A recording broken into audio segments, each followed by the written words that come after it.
KGF chapter 3 की शुरुआत होती है रमिका सेन के पीएम ऑफिस से। रमिका सेन को एक ऑफिसर बता रहा होता है कि पिछले 3 सालों से रॉकी ने विदेशों तक अपना बिजनेस फैला दिया था और इंडोनेशिया और अमेरिका में भी उसने कई इलीगल काम किए थे।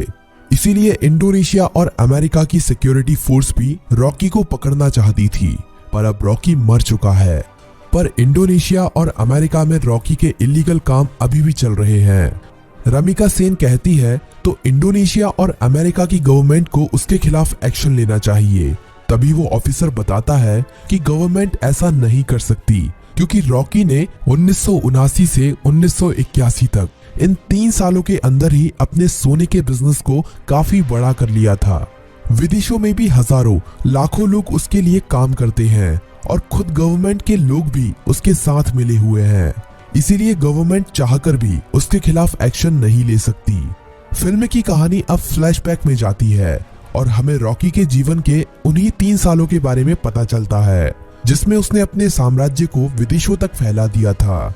सभी माइनों पर कब्जा होने के बाद रॉकी ने और कई माइनों की खोज कर ली थी और सभी लोगों को उनकी खुदाई में लगा दिया था।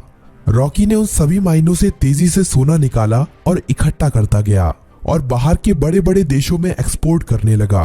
रॉकी को विदेशों से काफी बड़े बड़े ऑर्डर आने लगे, जिनको पूरा करने के लिए उसने खुदाई को और तेज करवा दिया था। दूसरी तरफ से उसने माइन की खुदाई के लिए और सोने की खोज के लिए अमेरिका से कई टेक्नोलॉजी मशीन भी मंगाई थी, जिससे वो जल्द से जल्द इन सभी माइनों का सोना निकालकर इकट्ठा कर सके।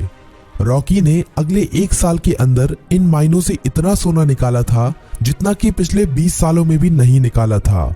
दूसरी तरफ रॉकी ने अपने इलाके को एक इंडस्ट्रियल एरिया बना लिया था और माइन में काम करने वाले लोगों के लिए उसने अच्छे घर, स्कूल, कॉलेज, अस्पताल सब कुछ बना दिए थे। इसीलिए खुदाई करने वाले लोग उसे काफी पसंद करते थे और उसके लिए अपनी जान देने के लिए भी तैयार थे। धीरे धीरे करके रॉकी का साम्राज्य बड़ा ही होता जा रहा था। विदेशों में सोने का एक्सपोर्ट करते करते रॉकी की जान पहचान भी विदेशों की सरकार से भी हो गई और सरकारों के कई लोग रॉकी के साथ मिल गए। रॉकी कई बार इंडोनेशिया और अमेरिका में भी गया था। वहां पर भी उसने अपने सोने के साम्राज्य को काफी बड़ा कर लिया था। इस साम्राज्य को फैलाने में सरकार के कई लोगों ने उसकी मदद की थी और रॉकी ने एक गैंग अपनी इंडोनेशिया में और एक अमेरिका में भी खड़ी कर ली थी और रॉकी ने इन गैंग के लिए अपना एक एक लीडर भी बना लिया था और रॉकी उन सभी का राजा बन गया था। इस तरह से रॉकी ने अपने साम्राज्य को विदेशों तक फैला दिया था। अब कहानी फ्लैशबैक से बाहर आती है और हमें दिखाया जाता है कि जब रमिका सेन ने भारत में रॉकी के साम्राज्य को खत्म कर दिया था और रॉकी अपना सारा सोना लेकर समुद्र के बीच में चला गया था, वहां पर रॉकी ने इंडियन नेवी को खुद मैसेज करके उसे मारने के लिए कहा था। तब इंडियन नेवी ने रॉकी के शिप पर मिसाइल छोड़कर रॉकी को मार दिया था, पर रॉकी वहां पर मरा नहीं था।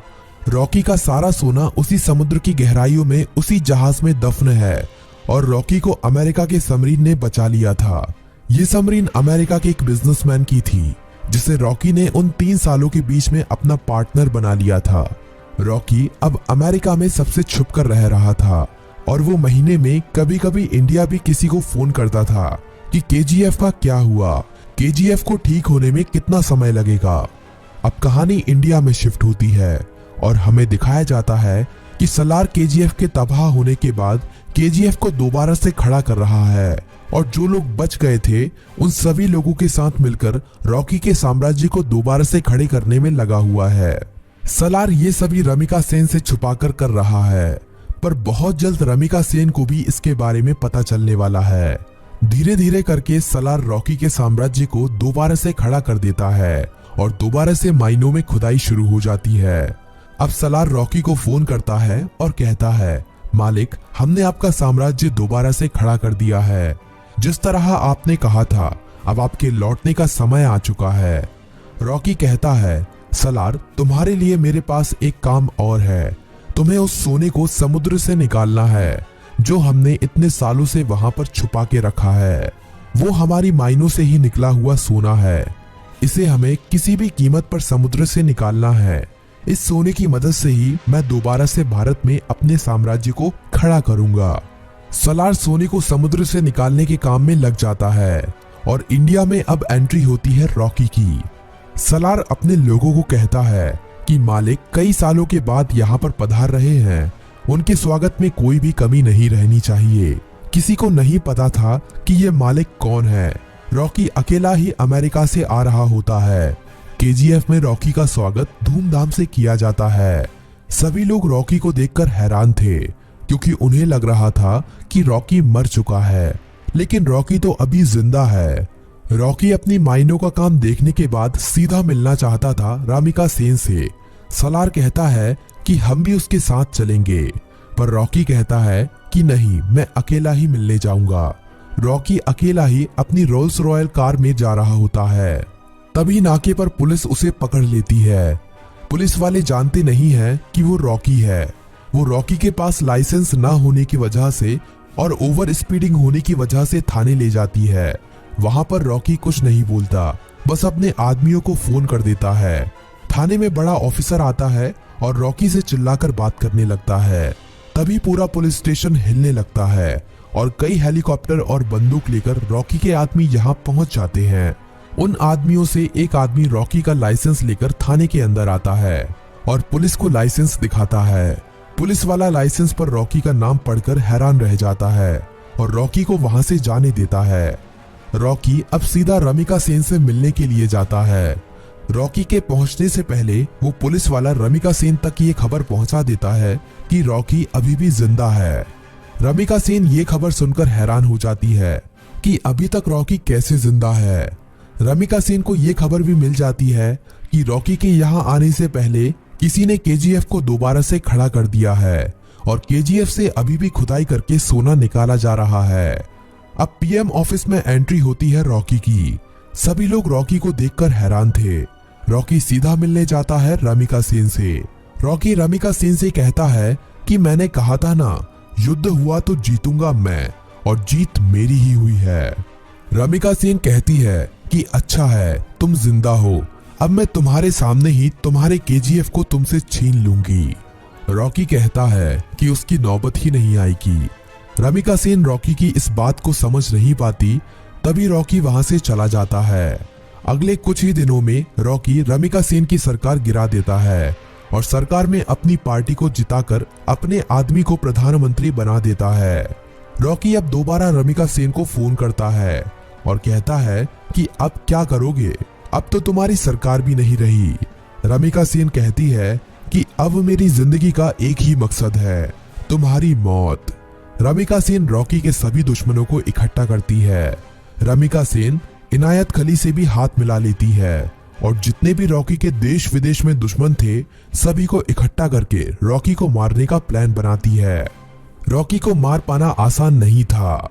रॉकी जितना अकेला खतरनाक था उससे ज्यादा खतरनाक उसके गैंग के लोग थे। रमिका सेन को इंडोनेशिया और अमेरिका की गवर्नमेंट से भी सपोर्ट मिलता है, लेकिन रॉकी जानता था कि रमिका सेन उसके केजीएफ को तबाह करने में अपना पूरा जी जान लगा देगी। रमिका सेन जानती थी कि रॉकी को उसके केजीएफ में घुसकर मार पाना अब काफी ज्यादा मुश्किल हो गया है, क्योंकि अब रॉकी ने अपने केजीएफ में मिसाइलों को रोकने के लिए अपने केजीएफ के चारों तरफ रडार सिस्टम और काउंटर मिसाइल रख दी हैं। अब अगर कोई भी उसके केजीएफ के अंदर घुसने की कोशिश करेगा तो वो मारा जाएगा। रमिका सेन जानती थी कि रॉकी को मारने के लिए उसको केजीएफ से बाहर निकालना पड़ेगा और अकेले रॉकी के मरते ही उसका सारा साम्राज्य खत्म हो जाएगा। इंडिया में अपनी गवर्नमेंट खड़ी करने के बाद इंडिया की गवर्नमेंट रॉकी के लिए एक काफी बड़ी पार्टी रखती है। इस पार्टी में विदेशों के बड़े बड़े बिजनेसमैन, बड़ी बड़ी गवर्नमेंट के लीडर आते हैं। रॉकी की सिक्योरिटी के लिए इस पार्टी में काफी ज्यादा सिक्योरिटी लगी हुई थी। रॉकी पार्टी में पहुंच जाता है। थोड़ा नाच गाना होने के बाद पार्टी में एंट्री होती है रमिका सेन की। रॉकी से थोड़ी बातचीत करने के बाद रमिका सेन कहती है कि अब समय आ गया है कि तुम्हारे साम्राज्य को यहीं पर खत्म कर दिया जाए। पर तभी रॉकी के चारों तरफ हजारों लोग उसके ऊपर बंदूक तानकर खड़े हो जाते हैं। रॉकी की खुद की गवर्नमेंट उसे धोखा दे देती है और विदेशों से आए हुए बिजनेसमैन भी उसकी मौत का तमाशा देखने के लिए वहां पर आए हुए थे। सभी विदेशों के बिजनेसमैन चाहते थे कि रॉकी की मौत होने के बाद वो केजीएफ पर कब्जा कर लेंगे और अपने बिजनेस को फैलाएंगे और ढेरों पैसा कमाएंगे। ये सब देखकर रॉकी खुद हैरान रह जाता है, पर रॉकी जानता था कि एक दिन उसकी मौत जरूर होगी, इसीलिए वो अपने आखिरी पल में भी निडर रहता है। रमिका सेन कहती है कि देखा, आखिर तुम्हारे लोगों ने ही तुम्हें धोखा दे दिया। इतना कहते ही सभी लोग रॉकी को गोलियों से भून देते हैं और रॉकी की मौत वहीं पर हो जाती है और फिल्म यहीं पर खत्म हो जाती है।